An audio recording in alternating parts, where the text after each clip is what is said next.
Hey everybody, it's your girl TattooRika right here. So right now, cause shout out to Chris Gamer 90 because he let me know there is a death battle of Thor versus Vegeta. Y'all know Vegeta is my dude, therefore I'm reacting to this. We're watching this. Y'all know I love Vegeta. Anyway, if you guys like this video, you like, comment, share, subscribe, hit the notification bell so that way you know when I upload a video. But let's get into this death battle. Let's go.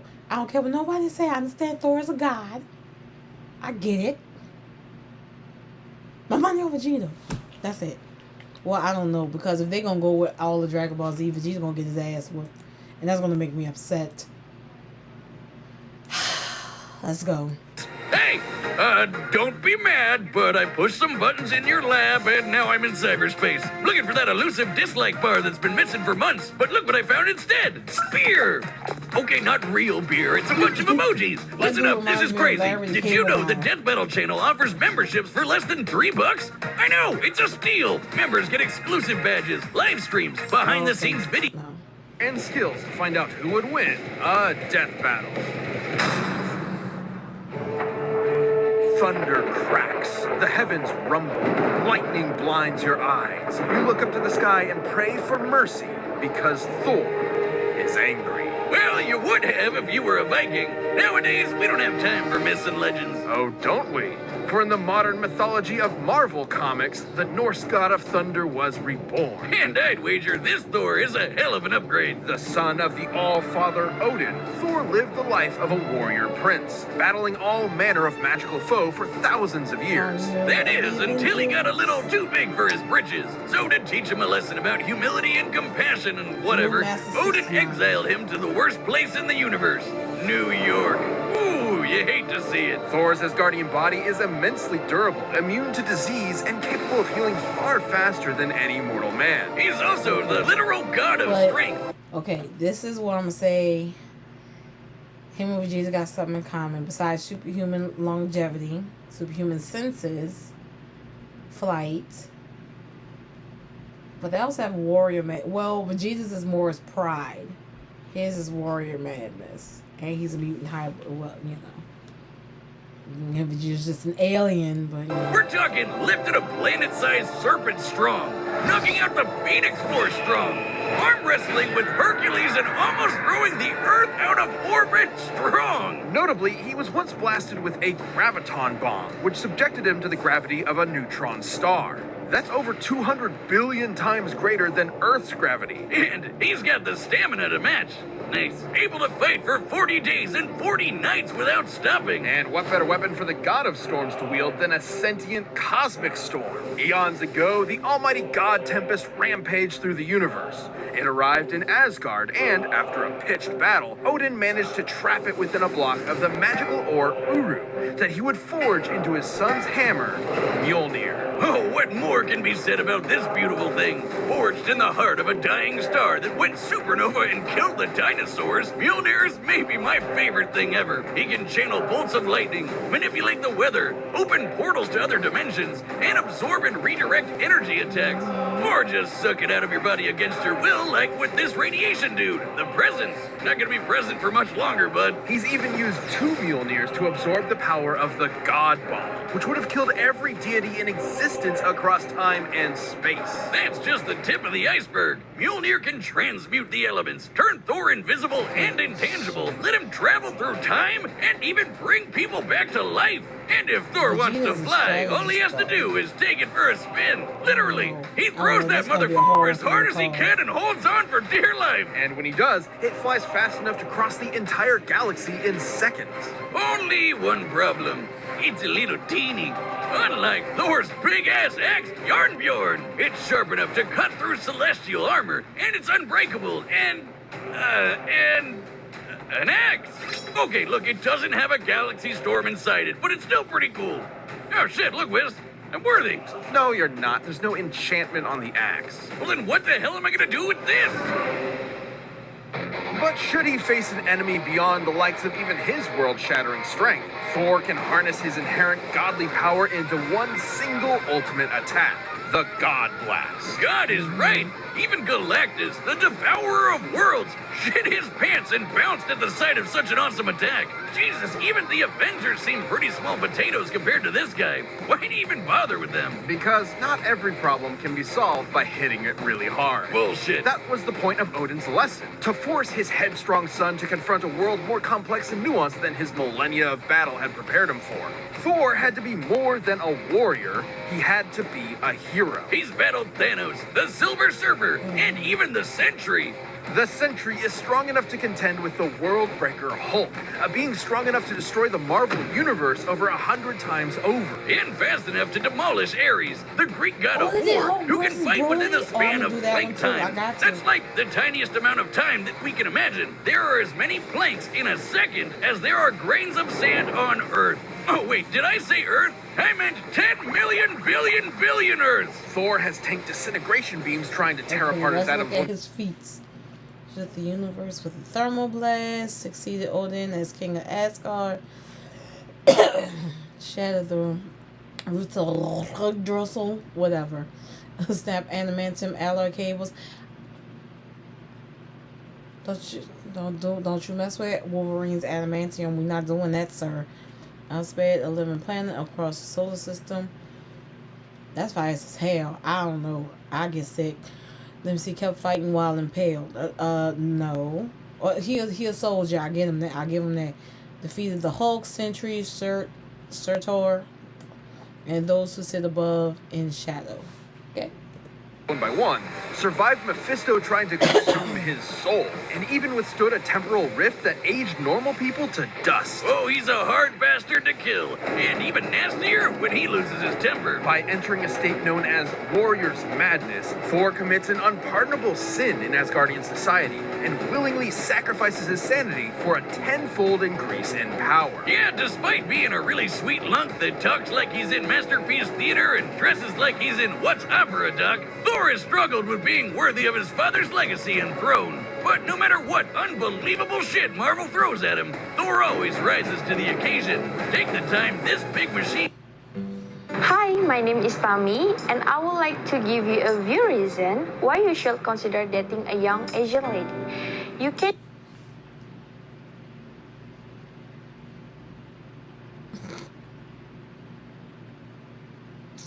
the world tree that connects 10 universe-sized realms. The World Engine's purpose was to mechanically trick Yggdrasil into disrupting the natural flow of Ragnarok, the end of the world. So Thor just pushed it and literally reversed the flow of fate.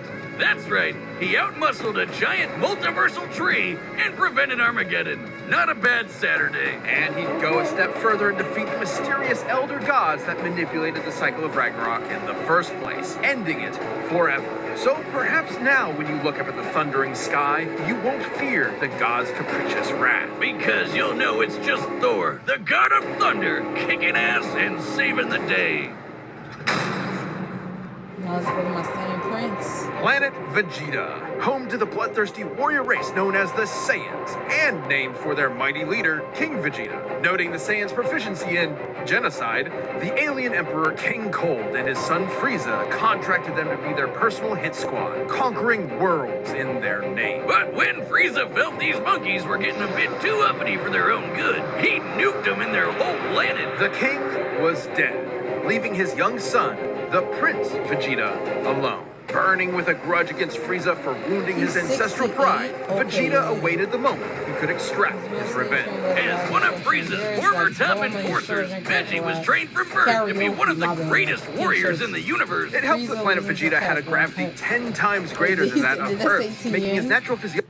Burning with a grudge against Frieza for wounding his ancestral pride, Vegeta awaited the moment he could extract his revenge. As one of Frieza's former top enforcers, Veggie was trained from birth to be one of the greatest warriors in the universe. It helps that planet Vegeta had a gravity 10 times greater than that of Earth's, making his natural physiology significantly stronger and more durable than a human's. As in making the whole friggin' Earth shake just by throwing hands. And like all Saiyans, Vegeta can harness his ki, or inner life force, as a physical energy to make him become even stronger, faster, and tougher than that. Or literally shoot it at your opponent to blow him to kingdom come. That's right, Vegeta can point and click a planet out of existence with his soul. Man, that's hardcore. He can use Ki to fly at faster than light speeds, slice you to pieces with an energy blade, and even hold you in place with energy rings. So, let's be real. Vegeta's favorite attacks can be summed up with big-ass laser. He's got the purple big-ass laser, two-handed big-ass laser, rapid-fire big-ass laser, exploding ball big-ass laser, and fucking omnidirectional your-ass-is grass big-ass laser. Though I gotta say, my favorite is the mouth-wide-open vomit big-ass laser. Though that's more of a Nappa thing.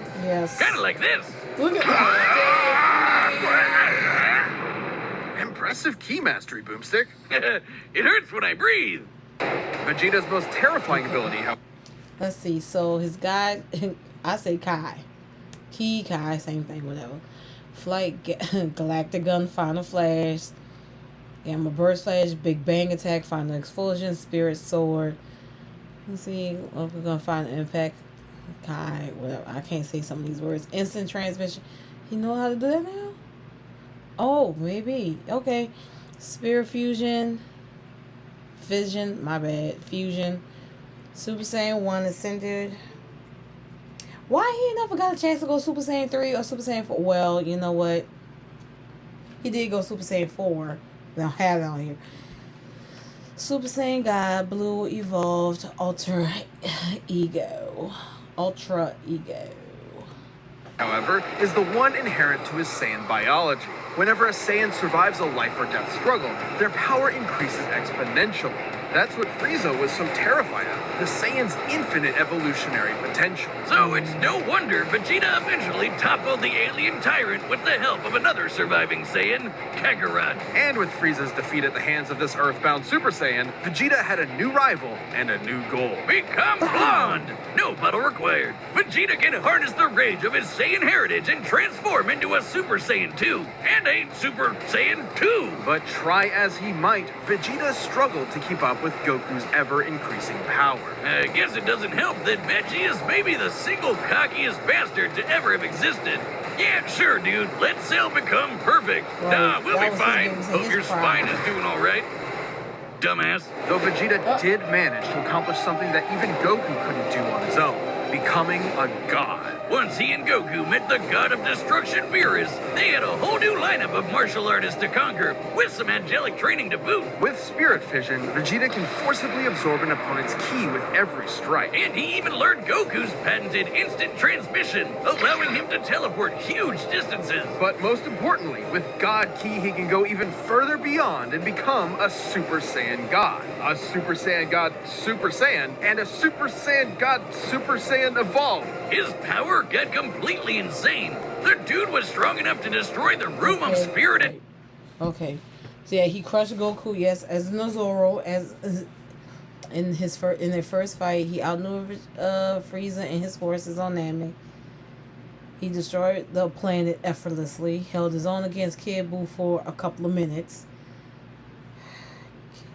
Kid Buu, the ultimate menace.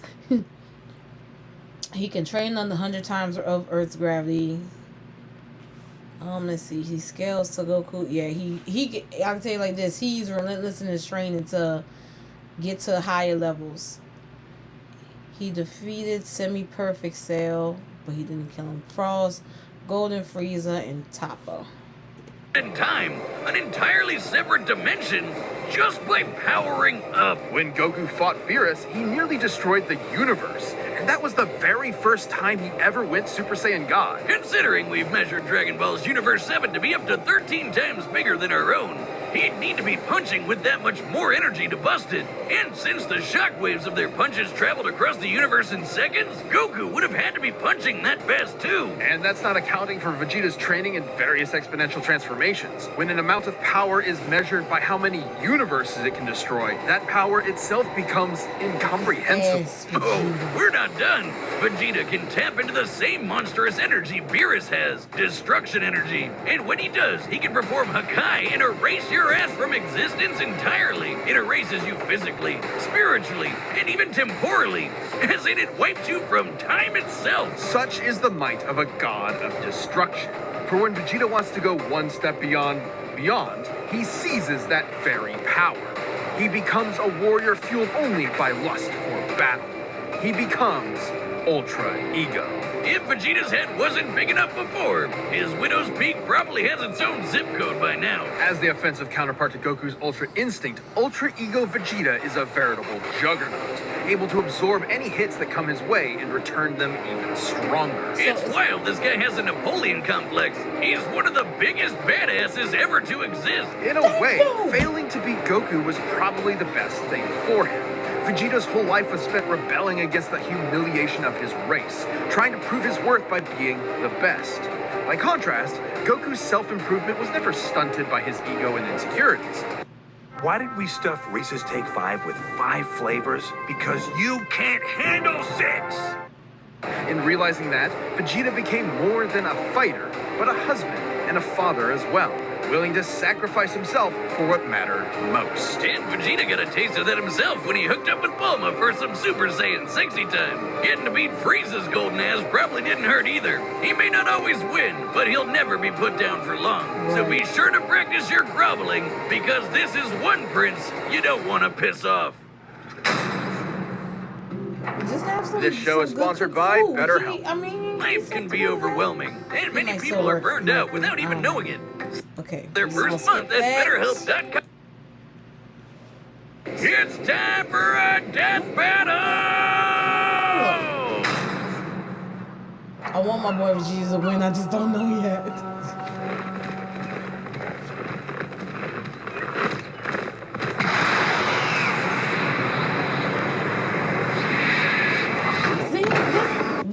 When he came in, they should have had that rock music that they always have for Vegeta, because that should be fire. Vegeta come in with the best entrances, for real. Oh there, mighty warrior. What business havest thou upon earth? Throw that hammer at me again, and my business will be polishing my gloves upon your face!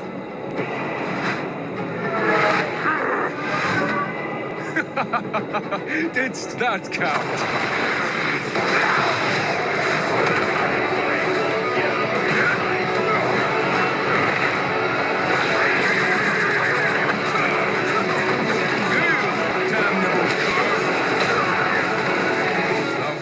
Well, for a mortal.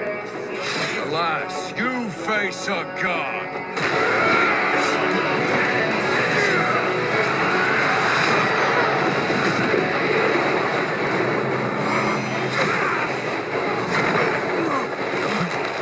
I have evolved beyond gods.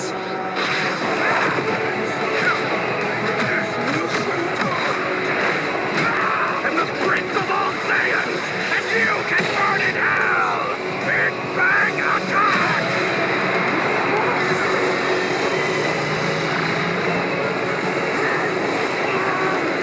Absorbed it.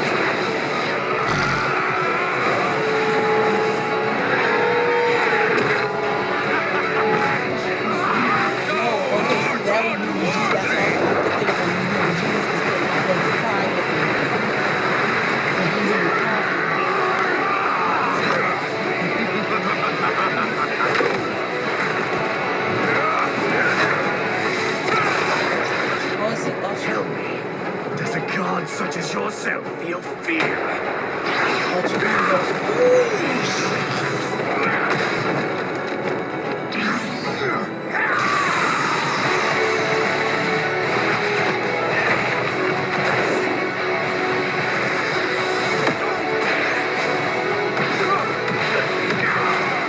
And let's go about to such a warrior madness.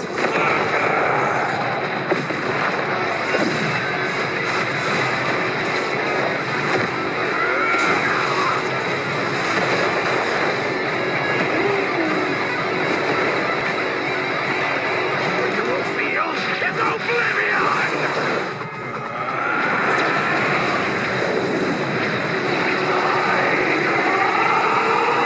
Feel heaven's wrath!